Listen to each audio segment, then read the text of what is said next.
ಬಂದ್ಬಿಟ್ಟು 13ನೇ ತಾರೀಕಿಂದ 13 ಫೆಬ್ರವರಿ ಇದೇ ತಿಂಗಳು 13ನೇ ತಾರೀಕಿಂದ ಸ್ಟಾರ್ಟ್ ಆಗಿ ಇದರ ಒಂದು ಎಕ್ಸಾಮ್ ನೋಡೋದಾದ್ರೆ ಮಾರ್ಚ್ ಆದ್ಮೇಲೆ ಹಾಗೆ ಬೆಳಗಾಂ ರಿಸಲ್ಟ್ ನೋಡೋದಾದ್ರೆ ಏಜಿನ ಬಗ್ಗೆ ಹೇಳ್ತಿದ್ದೀನಿ. ನರ್ಸಿಂಗ್ ಅಸಿಸ್ಟೆಂಟ್ ಮುಂದೆ ನೋಡಿ ಸೋಲ್ಜರ್ ನರ್ಸಿಂಗ್ ಅಸಿಸ್ಟೆಂಟ್. ನಮಸ್ತೆ ಎಲ್ರಿಗೂ. ಹಾಗೆ ಇವತ್ತಿನ ವಿಡಿಯೋದಲ್ಲಿ ಅಗ್ನಿವೀರ್ ಯಾವಾಗ ಸ್ಟಾರ್ಟ್ ಆಗುತ್ತೆ ಅಪ್ಲಿಕೇಶನ್ ಅದ್ರ ಬಗ್ಗೆ ನೋಡೋಣ. ಈಗ ನೋಡ್ತಾ ಇರ್ಬೋದು, ನಿನ್ನೆ ಅಂದ್ರೆ 9ನೇ ತಾರೀಕಿಗೆ ಒಂದು ನೋಟಿಫಿಕೇಶನ್ ಬಂತು.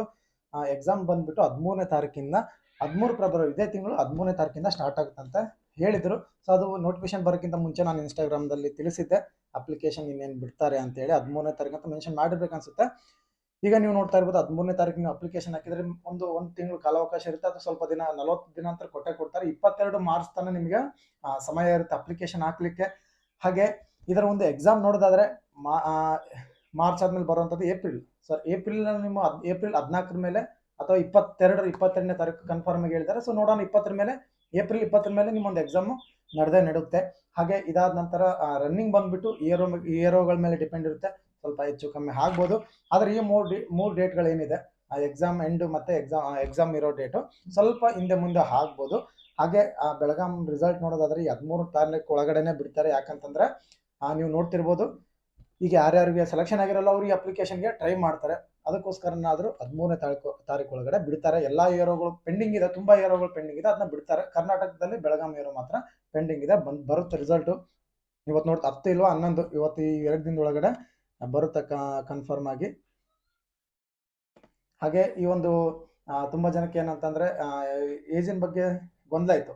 ಏಜಿನ ಬಗ್ಗೆ ನೋಡೋದಾದ್ರೆ 21 ವರ್ಷನೇ ಮಾಡಿದ್ದಾರೆ. ಅಗ್ನಿವೀರ್ ಹುದ್ದೆಗಳು ಏನೇನಿದೆ ಅಂದ್ರೆ soldier, GD, trade man, clerk ಇವೆಲ್ಲವೂ ಅಗ್ನಿವೀರಿಂದ ಹೆಸರಲ್ಲಿ ಬರ್ತಕ್ಕಂಥ ಎಲ್ಲಾ ಹುದ್ದೆಗಳು 21 ಇದೆ. ಯಾವುದೇ ಬದಲಾವಣೆಗಳಾಗಿಲ್ಲ. ಅದನ್ನ ನರ್ಸಿಂಗ್ ಅಸಿಸ್ಟೆಂಟ್ ಏನಿದೆ ಒಂದು ಪರ್ಮನೆಂಟ್ ಹುದ್ದೆ. ಎಲ್ಲಾ ವಿಡಿಯೋಗಳು ಹೇಳ್ತಿದ್ವಿ. ನರ್ಸಿಂಗ್ ಅಸಿಸ್ಟೆಂಟ್ ಮುಂದೆ ನೋಡಿ ಸೋಲ್ಜರ್ ನರ್ಸಿಂಗ್ ಅಸಿಸ್ಟೆಂಟ್ ಅಂತ ಬರುತ್ತೆ. ಅದು ಅಗ್ನಿವೀರ್ ನರ್ಸಿಂಗ್ ಅಸಿಸ್ಟೆಂಟ್ ಅಂತ ಬರಲ್ಲ. ಹಾಗಾಗಿ ಅದಕ್ಕೆ ಏಜ್ ಬಂದ್ಬಿಟ್ಟು 23. ಇದಂತದಕ್ಕೆ ಎಲ್ಲದಕ್ಕೂ ಸೇಮ್ ನೋಟಿಫಿಕೇಶನ್ ಇದೆ, same qualification age SLC, PUC, SK ನೀವು ಕ್ಲರ್ಕ್ ಹಾಕ್ಬೇಕಂದ ರೀತಿ. ಇನ್ನೊಂದು ಬದಲಾವಣೆ ಏನು ಅಂತಂದ್ರೆ ಕ್ಲರ್ಕ್ಗಳಿಗೆ ಮಾತ್ರ ಟೈಪಿಂಗ್ ಇದೆ, ಅದು ಬರುತ್ತೆ ನೋಟಿಫಿಕೇಶನ್ ಬರಲಿ. ಅದರಲ್ಲಿ ಏನಾದರೂ ಸ್ವಲ್ಪ ಚೇಂಜ್ಮೆಂಟ್ ಆದರೆ ಆ ನೋಟಿಫಿಕೇಶನ್ ಬಗ್ಗೆ ವಿಡಿಯೋ ಮಾಡೋಣ. ಈಗ ಕನ್ಫರ್ಮ್ ಆಗಿ ಒಂದು 90% ಕರೆಕ್ಟ್ ಆಗಿದೆ, ಏನಿಲ್ಲ. ಈಗ ನಿಮಗೆ ಡೌಟ್ ಇದೆ ಅಂತಂದ್ರೆ ಕ್ಲರ್ಕ್ ಮಾಡಿದವರಿಗೆ ಟೈಪಿಂಗ್ ಸ್ಪೀಡ್ ಏನಿರ್ಬೇಕು ಅನ್ನೋದನ್ನ, ಅದು ನನ್ನ ಪ್ರಕಾರ ನಾರ್ಮಲ್ ಆಗಿ ಇಂಗ್ಲೀಷ್ ಪರ್ ವರ್ಡ್ ಮಿನಿಟ್ ಅಲ್ಲಿ 35 ವರ್ಡ್ಸ್ ಹೊಡಿಬೇಕಂತೇಳಿ. ಇಲ್ಲ ಅಂತಂದ್ರೆ ಒಂದು 10 ನಿಮಿಷ ಸಮಯ ಕೊಡ್ತಾರೆ, ಒಂದು ಪ್ಯಾಸೇಜ್ ಕೊಡ್ತಾರೆ, ಅದನ್ನ ಟೈಪ್ ಮಾಡ್ಕೊಂತ ಹೋಗ್ಬೇಕು. ನೀವು ಟೈಪ್ ಮಾಡಿದ ಇದಾದ್ಮೇಲೆ ಆಟೋಮೆಟಿಕ್ ಆಗಿ ಸಬ್ಮಿಟ್ ಆಗುತ್ತೆ. ಅದ್ರಲ್ಲಿ ಎಷ್ಟು ತಪ್ಪಿದೆ, ಎಷ್ಟು ಯಾವ ಸ್ಪೀಡಲ್ಲಿ ಹೊಡೆದಿದ್ದಾರೆ ಅನ್ನೋದು ಅದು ಆಟೋಮೆಟಿಕ್ ಆಗಿ ಕ್ಯಾಲ್ಕುಲೇಟ್ ಆಗುತ್ತೆ. ಇದು ನಿಮಗೆ ನೀವು ಟ್ರಯಲ್ ಮಾಡ್ಬೇಕಂತಂದ್ರೆ ಅಗ್ನಿ20 ಅಂತ ವೆಬ್ಸೈಟ್ ಅಲ್ಲಿ ಹೋಗ್ಬಿಟ್ಟು ಅಲ್ಲಿ ಹೋಗಿ SKT ಕಂಪ್ಯೂಟರ್ ಟೈಪಿಂಗ್ ಟೆಸ್ಟ್ ಅಂತ ಒಂದು ಇದೇನು ಆಪ್ಷನ್ ಇದೆ, ಅದನ್ನ ಕ್ಲಿಕ್ ಮಾಡಿಬಿಟ್ಟು ನೀವು ಡೈಲಿ ಪ್ರಾಕ್ಟೀಸ್ ಮಾಡ್ಬೋದು. ಮಾಡೋದ್ರಿಂದ ನಿಮ್ಗೆ ತುಂಬಾ ಯೂಸ್ ಆಗುತ್ತೆ. ಸೊ ಯಾರ್ಯಾರ ಹತ್ರ ಲ್ಯಾಪ್ಟಾಪ್ ಇದನ್ನ, ಕಂಪ್ಯೂಟರ್ ಇದನ್ನ, ಅಥವಾ ಎಲ್ಲಾದ್ರೂ ಕಂಪ್ಯೂಟರ್ ಸೆಂಟರ್ ಹೋಗಿ ಡೈಲಿ 1 ಅವರ್ ಪ್ರಾಕ್ಟೀಸ್ ಮಾಡಿ ಈಸಿಯಾಗಿ ನೀವು ಎಕ್ಸಾಮ್ಗಳನ್ನ ಪಾಸ್ ಆಗ್ತೀರಾ. ಹಾಗೆ ಅಪ್ಲಿಕೇಶನ್ ಹಾಕುವಾಗ ತುಂಬಾ ಎಚ್ಚರದಿಂದ ಹಾಕಿ. ಪ್ರತಿ ಸಲನೂ ಎಲ್ಲರೂ ಪಾಸ್ವರ್ಡ್ ID ಗಳನ್ನ ಮರಿತಾರೆ, ಹಾಗೆ ತಪ್ಪಾಗಿ ಹಾಕ್ತಾರೆ. ಆಕ್ಚುಲಿ ನಿಮ್ಮ ಒಂದು ಹಾಕೋದ್ಕಿಂತ ಮುಂಚೆ ನೀವು ಏನೇನು ಮಾಡ್ಬೇಕಂತಂದ್ರೆ, ಈ ಹೊಸದಾಗಿ ಹಾಕ್ತಿರೋರು ನಿಮ್ಮ SLC ಮಾರ್ಕ್ಸ್ ಕಾರ್ಡಲ್ಲಿ ನಿಮ್ಮ ಹೆಸರು ಏನಿದೆ ಅದೇ ರೀತಿ ಆಧಾರ್ ಕಾರ್ಡಲ್ಲಿ ಮಾಡಿ. ಹಾಗೆ ನಿಮ್ಮ ನಂಬರು, ನಿಮ್ಮ ಇಮೇಲ್ ID ಸಹ ಆಧಾರ್ ಕಾರ್ಡ್ಗೆ ಅಪ್ಡೇಟ್ ಮಾಡಿಸಿ. ಸಾಕು, ನಿಮ್ಮ ನಂಬರ್ನೊಂದೇ ಅದೇ ಆಧಾರ್ ಕಾರ್ಡ್ಗೆ ಅಪ್ಡೇಟ್ ಮಾಡಿಸಿ.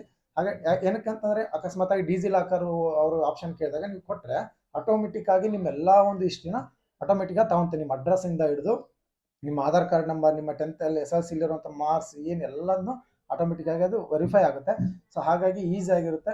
ಮೇನ್ ನೀವು ನಿಮ್ಮ SLC ಮಾರ್ಕ್ಸ್ ಕಾರ್ಡಲ್ಲಿ ಏನೇನಿದೆ, ತಂದೆ ತಾಯಿ ಹೆಸರು, ನಿಮ್ಮ ಹೆಸರು ಅದೇ ರೀತಿ ನಿಮ್ಮ ಆಧಾರ್ ಕಾರ್ಡಲ್ಲಿ ಬರಬೇಕು.